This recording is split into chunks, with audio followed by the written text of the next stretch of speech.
तो यह मूवी शुरू होती है नल को दिखाते हुए जिसको क्लिंदार नामी प्लानेट पर कैद करके रखा गया है। बताया जाता है कि इस प्लानेट पर सारे ही उसके बच्चे हैं जिन्हें सिम्बियोस कहा जाता है, जिन सब पर नर हुकूमत करने के साथ साथ जुल्म भी किया करता था। नल के जोन बढ़ जाने पर तभी सिम्बियोस ने तंग आकर एक प्लान बनाया और अपने ही बच्चा नल को कैद कर दिया। नल अपने आप को इस कैद से आजाद करवाना चाहता है जिसके लिए उसे को एक्स नामी किसी चीज की जरूरत है जो कि वेनम सपोर्ट और एडी की बनाई हुई है। यह सपोर्ट इस वक्त जमीन पर है और अब वो किसी पैरासाइट की तरह एडी की बॉडी के अंदर रहता है। खैर नल को किसी भी कीमत पे अपनी स्केच से आजाद होना था, उस डिवाइस को यानी कोडेक्स को हासिल करना था, जिसके लिए वो एक प्लान बनाता है और सेनोफगस नामी बड़ी बड़ी क्रिकेटर्स को पूरे यूनिवर्स में भेज देता है ताकि वो कोडेक्स को ट्रैक करके नल के लिए हाथ सिल कर लाए। लेकिन यह काम इतना आसान नहीं। जेनोफगस कोडेक्स को तभी ट्रैक कर पाएंगे जब वेनम सिम्बियो पूरी तरह से एडी की बॉडी को अपने कंट्रोल में लिए होगा। अब सीन कट होकर हमें एडी को दिखाया जाता है जो एक बाहर में बैठा किसी से बातें कर रहा था। अचानक उसके पीछे कोई पोर्टल ओपन हुआ, जो पोर्टल उसे अपने अंदर खींच के ले गया और मालूम हुआ कि वो अब एक दूसरे यूनिवर्स में पहुंच चुका है। इस यूनिवर्स में भी है वो इस वक्त प्लेनेट अर्थ पर ही। और एक शॉकिंग बात उसे यह पता चली है कि पूरी दुनिया उसे और उसके वेनम सिम्बियोट को ढूंढ रही है। लेकिन यहाँ पर एडी और वेनम यह फैसला करते हैं कि वह न्यूयॉर्क जाएंगे और एक खास आदमी को ब्लैकमेल करेंगे जो इस सारी सिचुएशन से उनको बाहर निकाल सकता है। अब इससे पहले कि यह लोग इस शहर से निकल पाते, ये दोनों देखते हैं कि कुछ लोगों ने मासूम डॉग्स को पकड़ा हुआ था जिन्हें वो फाइटिंग कंपटीशन के अंदर लेकर जाने वाले थे। ऐसे इन डॉग्स की जान खतरे में थी और इन डॉग्स को बचाने के लिए एडी और वेनम सिम्बियो इन लोगों से लड़ने लग जाते हैं। वेनम सिंट के लिए इन आम इंसानों से लड़ना कोई बहुत ज्यादा मुश्किल नहीं था। उसने बड़ी आसानी से सभी लोगों को अपने कंट्रोल में कर लिया और आखिर में इन सबके सर भी खा लिए, जिसके बाद फाइनली इन दोनों ने उन गुंडों के चुंगल से डॉग्स को भी आजाद करवाया और अब ये तैयार थे न्यूयॉर्क जा निकल। अब रास्ते में देखने को मिलता है कि वेनम सिम्बियो एडी की बॉडी के ऊपर पूरी तरह कंट्रोल लिया हुआ था, जिसकी वजह से उसके आसपास मौजूद जेनोफगस को उनकी लोकेशन के बारे में पता चल जाता है। इस सीन का टोकर हम एरिया 51 को देखते हैं जो एक अंडरग्राउंड फैसिलिटी है। इस फैसिलिटी के अंदर देखने को मिलता है कि एक लेडी साइंटिस्ट ने बहुत से सिम्बियोटों के साथ ही यहाँ जमीन पर आए थे। यही लेडी साइंटिस्ट के साथ हम रेक्स नामी एक सोल्जर को भी देखते हैं जो सिम्स के ऊपर ही स्टडी करने के लिए यहाँ आया था और वह यह जानना चाहता था कि आखिर क्यों ये सिम्पोर्ट्स दुनिया पे आए थे और वह दुनिया से यानी अर्थ से चाहते क्या है। लेडी साइंटिस्ट रेक्स को सिम्बियोस के बारे में बताने लगती है जो किसी पैरासाइट की तरह किसी दूसरी क्रिएचर के साथ रह सकते हैं और इस टाइम लेडी साइंटिस्ट किसी ऐसी क्रिएचर की तलाश में है जिनके साथ की सिम्बियोस अपना अच्छा रिलेशन बना ले, लेकिन अभी तक वो इस मिशन में कामयाब नहीं हुई। यहीं पर अब लेडी साइंटिस्ट को खबर मिलती है कि उन्हें एक ऐसा आदमी मिला है जिसका ऑलरेडी सिम्बियोस से काफी अच्छा रिलेशन है, लेकिन यह आदमी उनके साथ कोई कोऑपरेट नहीं कर रहा कि नहीं उन्हें कुछ सिम्बियोस के बारे में ज्यादा इंफॉर्मेशन नहीं दे रहा, उनसे बात नहीं कर रहा। मालूम होता है कि आदमी सिम्बियोस के बारे में बात इसलिए नहीं कर रहा क्योंकि जिस सिम्बियो के साथ उसने अपने आप को सिन किया था उस सिम्बियो ने उसे मरने के लिए अकेला छोड़ दिया। यहाँ पर लेडी साइंटिस्ट इस आदमी को एक और सिंपो देती है सिंक करने के लिए, यानी अपने साथ रिलेशन बनाने के लिए, और साथ ही उसे यह भी बताती है कि ये सारे के सारे सिम्बियो एक नल नामी क्रिएचर के बच्चे हैं और कैसे अपनी बेसी के चलते नल इन सारे सिपोर्ट्स को मारना चाहता था, लेकिन इन सारे सिंपल्स ने बसावट की और मिलकर नल को ही कैद कर दिया और खुद वहां से आजाद हो गए। नल अब अपने उस कैप से आजाद होना चाहता है जिसके लिए उसे कोडेक्स की जरूरत है। समझ लो वो कोडेक्स उस किलर की चाबी है और वो कोडेक्स ही सिम्बियो में से किसी एक सिम्बियो ने बनाया है, लेकिन जितने सिम्बियो यहाँ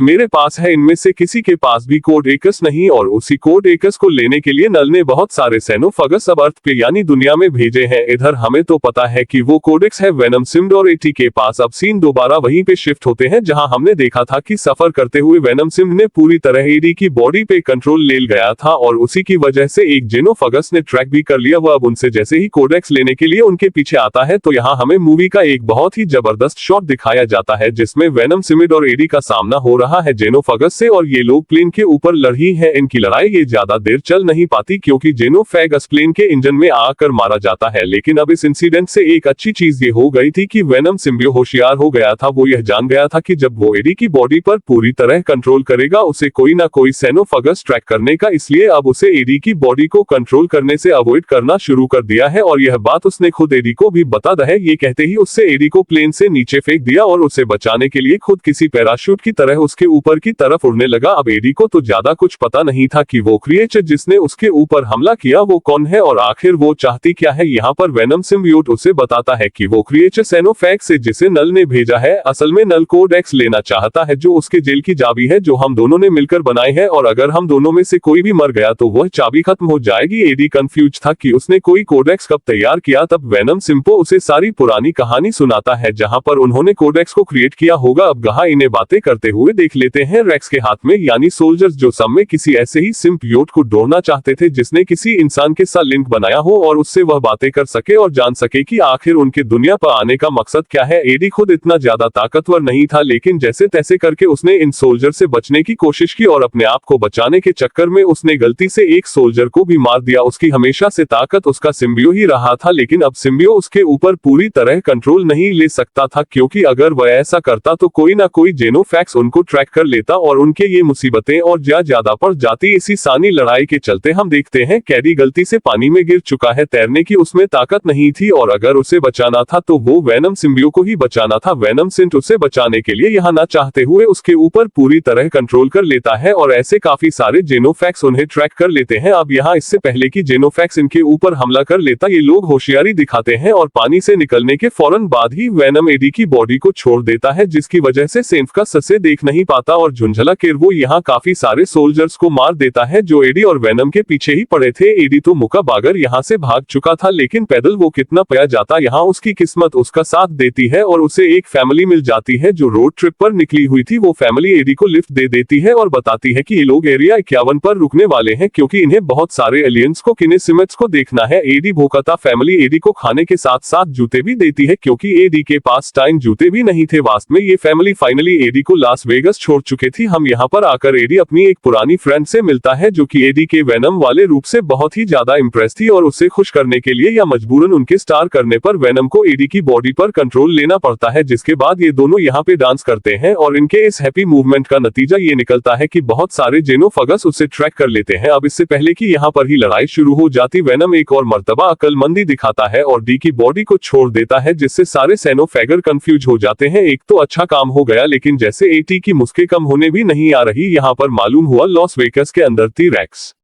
ने एडी को देख लिया है। बस फिर क्या था, रेक्स और उसकी पूरी टीम ने एडी को पकड़ लिया। उन्होंने एडी और उसके मनम सीओ को अलहदा कर दिया और फिर जब एडी की आंख खुली तो वो एरिया 51 के अंदर था। यहाँ एडी के साथ एडी के ही जैसे एक और इंसान जिसे कैद किया गया था, जिसका एक सिपट के साथ रिलेशन भी था। वो एडी को बताता है कि नल जो इन सभी सिम्बियो का किंग है वो पागलों की तरह एडी और वेनम सिम्बियो को ढूंढ रहा है और यह खबर तो पहले से ही एडी को थी। यहाँ पर हम देखते हैं कि रेक्स जो कि सोल्जर है वो बहुत ही ज्यादा खुश है क्योंकि एडी और वेनम सपोर्ट का रिलेशन अभी तक काफी अच्छा है और उसे एडी की मदद से काफी सारी इंफॉर्मेशन मिल भी सकती है। वह अब इस जगह का सारा कंट्रोल अपने हाथ में ले लेता है और यहाँ मौजूद साइंटिस्ट को भी यहाँ से चले जाने को कहता है। अभी तो उसे एडी से पुराने बदले भी लेने थे। एक तो पिछली मर्तबा वो रेक्स के हाथ ही लगा था, ऊपर से उसने रेक्स के कई बंदे भी मार दिए थे, जिनका बदला लेने के लिए वह एडी को एक मर्तबा बाहर निकालकर उसे शूट कर करने की कोशिश करता है। लेकिन एडी की किस्मत अच्छी थी यहाँ पर क्योंकि वेनम एक और मर्तबा उसे बचाने के लिए यहाँ आ गया। लेकिन अब सवाल तो यह है कि वेनम सनपोर्ट को तो इन लोगों ने एक कैद कर दिया था, तो वो यहाँ आया कैसे? असल में वेनम जानता था कि रेक्स एडी के साथ कुछ ना कुछ तो बुरा करेगा। उसका ख्याल रखने के लिए उसने यहाँ साइंटिस्ट के साथ अच्छा बंद कर लिया, जिस साइंटिस्ट को रेक्स फसूल में इस फैसिलिटी से निकालना चाह रहा था। बस उसी साइंटिस्ट की मदद से वेनम सिम्बो अपने जेल से आजाद हुआ और उसने अपने एडी को बचा लिया। लेकिन यहाँ सिचुएशन कंट्रोल में आने के बजाय इनके साथ और भी बुरा हो चुका था क्योंकि एडी को बचाने के लिए वेनम सिम्बियो ने उसके ऊपर कंट्रोल लिया था और ऐसे सेनोफगस इससे ट्रैक करते हुए यहाँ आ गई। अब यहाँ पर मौजूद लेशर सिम्बियो जो यह बात जानता था कि ये जेनोफैग उस नल ने भेजे हैं और वो वेनम से कोड एक्स लेना चाहते हैं, वो इस सोड को रोकता है, इससे लड़ता है और वेनम को यहाँ से भागने का मौका देता है, ये कहते हुए कि तुम चले जाओ और कभी नल को आजाद मत होने देना, इन्हीं नल को कभी कोड एक्स मत देना। अब वेनम जानता था कि यह सेनोफगस यहाँ पर मौजूद इंसानों को भी मार देगा उसे ढूंढते हुए, इसलिए जाते हुए उसे साइंटिस्ट से कहा कि यहाँ पर मौजूद सारे सिम्बोस को खोल दो ताकि वह आप लोगों से रिलेशन बनाकर सेनोफैग से आप लोगों को बचा ले। साइंटिस्ट उसकी बात मान लेती है और सिम्बोस को खोल देती है और सियोस भी बिना वसाये किए काफी सारे इंसानों से बना आते हुए सिनफगस से लड़ने लग जाते हैं और ऐसे यहाँ पर एक धमाकेदार फाइट शुरू हो जाती है। इतने में ही यहाँ पर वो फैमिली पहुंच जाते हैं जिसने एडी को लिफ्ट दी थी और उन्होंने एडी को बताया भी था कि वो एरिया 51 में एलियंस देखने के लिए जाएंगे, लेकिन उन्हें यह नहीं पता था कि वो एक के बजाय इतने सारे एलियंस को देख लेंगे, वो भी खुले हुए। इन एलियंस के दरमियान होने वाली धुआंधार फाइट को देखकर वो बुरी तरह डर चुके थे क्योंकि जेनोफेगस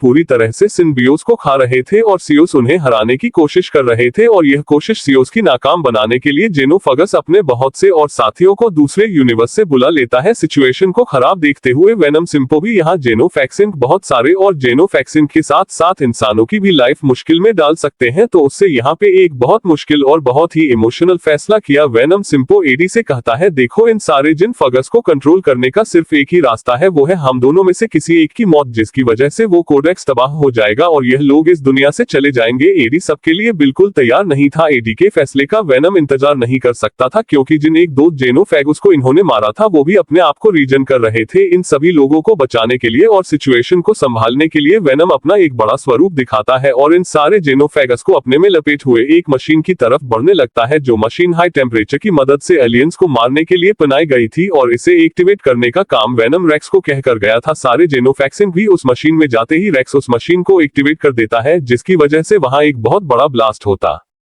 है और ऐसे जेनोफेगस के साथ साथ वेनम बीन माना जाता है और यहाँ काफी सारे लोग बेहोश हो जाते हैं जिसमें एडी भी था। एडी को जब होश आया तो उसे यह मालूम हुआ कि उसका दोस्त यानी वेनम सिंटब जिंदा नहीं बचा और यह सुनकर एडी उदास हो चुका था। उसे इस खबर ने भी कुछ नहीं किया था कि अब एडी पर लगाए गए सभी झूठे सच्चे इल्जाम खत्म कर दिए गए थे और वो इस दुनिया में अपनी नॉर्मल लाइफ जी सकता था। अब यहाँ से सीन कट होकर हमें मूवी के ठीक लास्ट में दोबारा नल को दिखाया जाता है, जो बहुत ही ज्यादा गुस्से में है क्योंकि उसका कोडेक्स तबाह हो चुका है और उसके यहाँ से निकलने के चांसेस तकरीबन खत्म हो गए हैं और इस चीज ने उसके अंदर बदले की आग को और फड़का दिया है। अब वो आगे क्या करेगा, इसी चीज को सस्पेंस में रखते हुए ये कहानी